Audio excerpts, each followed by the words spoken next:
Real Madrid ഒരു കിരീടം ഇനിയും സ്വപ്നം കാണണോ? ലാലിഗയിൽ 4 പോയിന്റിന് ബാർസയ്ക്ക് പിന്നിലുണ്ടെങ്കിലും റിയൽ മാഡ്രിഡ് വലിയ പ്രശ്നത്തിൽ തന്നെയാണ്.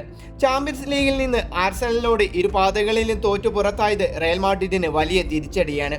27-ാം തീയതി നടക്കുന്ന കോപ്പ ഡെൽ റേ ഫൈനലിൽ റിയൽ മാഡ്രിഡിന്റെ എതിരാളികളാണെങ്കിൽ സൂപ്പർ ഫോമിലുള്ളതും ബദ്ധവൈരികളുമായ ബാർസലോണയും. ഹാൻസി ഫ്ലിക്കിന് കീഴിൽ അതിമാരകമായ ടീമാണ് ബാർസലോണ. ബാർസയോടുള്ള സീസണിലെ റെക്കോർഡ് റിയൽ മാഡ്രിഡിന് അനുകൂലമല്ല. ഇതുവരെ ഒരു മത്സരത്തിൽ പോലും ഈ സീസണിൽ റിയൽ മാഡ്രിഡ് ബാർസയെ പരാജയപ്പെടുത്തിയിട്ടില്ല. 2 കളികളിൽ റിയൽ മാഡ്രിഡിന്റെ പോസ്റ്റ് നിറച്ച ബാർസലോണ 9 ഗോളുകളാണ് അടിച്ചുകൂട്ടിയത്. തിരിച്ചടിച്ചത് വെറും 2 എണ്ണവും. മാത്രമല്ല ബാർസയോടുള്ള ഒരു തോൽവി സൂപ്പർ കോപ്പ ഫൈനലിലുമാണ്. ഒരു കളിയിൽ മിനിമം 4 ഗോളുകളാണ് ബാർസയുടെ അറ്റാക്കിംഗ് നിര നേടുന്നത്. 17-കാരൻ യമാലിൽ തുടങ്ങുന്ന ബാർസയുടെ അറ്റാക്കിംഗ് നിര അതീവ ശക്തരാണ്. എന്നാൽ പരിക്കിനെ തുടർന്ന് ലെവൻഡോസ്കി റയലിനെതിരെ ഇറങ്ങാൻ സാധ്യതയില്ല. ഇത് നിലവിൽ ദുർബലരായ റയൽ മാഡ്രിഡിന്റെ പ്രതിരോധത്തിന് ആശ്വാസം നൽകാം.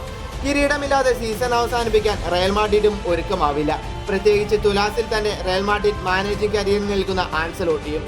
താരങ്ങളുടെ പരുക്കായിരുന്നു സീസണിൽ റയൽ മാഡ്രിഡിനെ പിന്നിലേക്ക് വലിച്ചത്.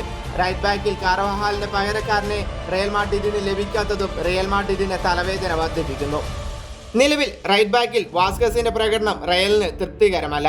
വാൽവർദയെ റൈറ്റ് ബാക്കിൽ എത്തിക്കുന്നതാണെങ്കിൽ ശാശ്വതവുമല്ല. മധ്യനിരയിൽ അത് വലിയ നഷ്ടമുണ്ടാക്കും. എന്തൊക്കെയാണെങ്കിലും എംബപ്പയുടെ മികച്ച ഫോമിലേക്കുള്ള തിരിച്ചുവരവും വിനീഷ്യസിന്റെയും ബെല്ലിംഗ്ഹാമിന്റെയും റോഡ്രിഗോ എന്നിവരുടെയുമെല്ലാം പ്രകടനവും റയൽ മാഡ്രിഡിന് കരുത്തു നൽകാം. കൂടാതെ റയൽ മാഡ്രിഡിന്റെ ഗോൾ കീപ്പർ തിബോ കോർട്ടുവയുടെ പ്രകടനം എടുത്തു പറയണം. ആർസണലിനോട് 5 ഗോൾ വഴങ്ങേണ്ടി വന്നെങ്കിലും താരത്തിന്റെ പ്രകടനം വലിയ ആശ്വാസമാണ് റയലിന് നൽകുന്നത്.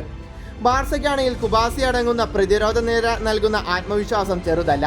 മാത്രമല്ല സീസണിന്റെ തുടക്കത്തിൽ പരിക്കേറ്റ് പുറത്തായ ടെർ സ്റ്റീഗന് പകരമെത്തിയ ഷെസ്നിയുടെ ഫോമും ബാർസയ്ക്ക് കാര്യങ്ങൾ കൂടുതൽ അനുകൂലമാക്കുന്നു. മറ്റൊന്ന് ബാർസയുടെ ബ്രസീലിയൻ സ്ട്രൈക്കർ റഫീനിയയുടെ പ്രകടനമാണ്. ബാർസയ്ക്കായി ഗോളുകൾ നേടാൻ റഫീനിയയ്ക്ക് ഒരു മടിയുമില്ല.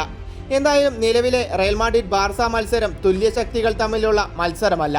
അവസാന വിജയികൾ ബാർസ തന്നെയാകുമെന്നാണ് ഫുട്ബോൾ പണ്ഡിറ്റുകൾ പറയുന്നത്. അത് ശരിവെക്കുന്ന ഒരു റെക്കോർഡ് ബാർസ കോച്ച് ഫ്ലിക്കിനുണ്ട്.